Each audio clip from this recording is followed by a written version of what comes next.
নমস্কাৰ, মোৰ ইউটিউব চেনেললৈ আপোনালোকক স্বাগতম জনাইছোঁ।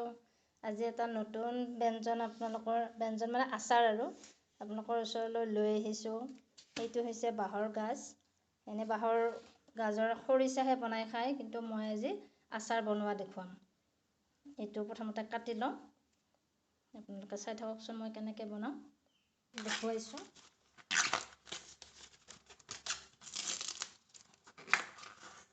গোটেই এৰুৱাই ল'লে তেতিয়াহ'লে কোমল আগলৈকে দিব পাৰিব আপোনালোকে। হয়তো 2 দিন হ'ল, যিহেতু বজাৰৰ পৰা কিনি আনিব লাগে, সেইকাৰণে মানে ৰাখি থওঁতে সিহঁতৰ দেৰি হৈছে চাগে কাটোতে। তথাপিতো বেয়া নহয়, ভাল হ'ব। কোমলখিনি হেৰি কৰি লৈছোঁ। এইটো এৰুৱাই ল'লোঁ, লৈ পেলাই এনেকৈ মই পিচ পিচ কৰি লৈছোঁ। এতিয়া ৰুকনিত মই এনেকৈ পিচি ল'লোঁ। গোটেইখিনি পিচি পেলাই মই ইয়াত নিমখ পানীত ভিজাই থৈ দিম। মই এইখিনি ৰুকি ল'লোঁ।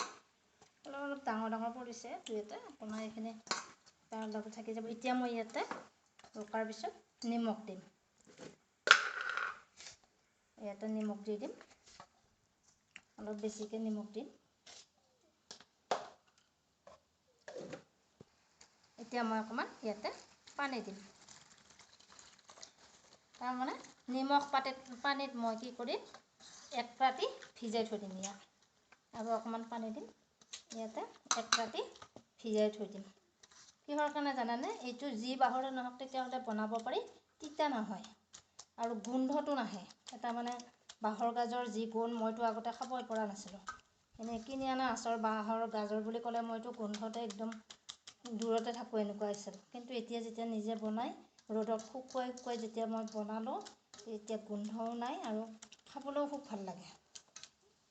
এয়া মই পানী দি এনেকৈ এৰাতি থৈ দিম। এতিয়া থৈ দি পানীৰ পৰা মই তৰিয়াম আৰু ধুনীয়াকৈ কাগজ এখনত ৰ'দত 2 বা 3 ৰ'দ ভালকৈ ধুনীয়াকৈ চনচনীয়াকৈ শুকাই ল'ম। এই আচাৰ মই ধুনীয়াকৈ শুকাব লাগিব। কিমানখিনি হৈছিলে, ডাঙৰ ডলা এখনত মেলি দিছিলোঁ, এতিয়া ই গোটেই কমি গৈ শুকাই অকণমান হৈ গৈছে।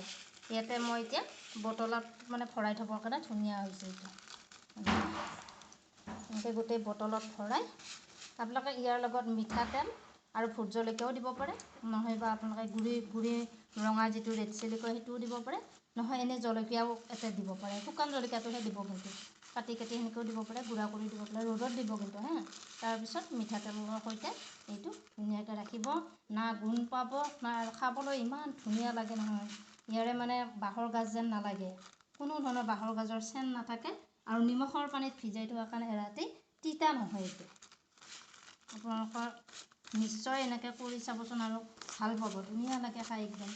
মানে আৰু অলপমান দিয়া এনেকুৱা লাগি যাব একদম ভাত খোৱাৰ সময়ত। কৰি চাব, মোৰ চেনেলটো ছাবস্ক্ৰাইব কৰিব। আপোনালোকলৈ অশেষ ধন্যবাদ থাকিল। এতিয়া এৰিছোঁ।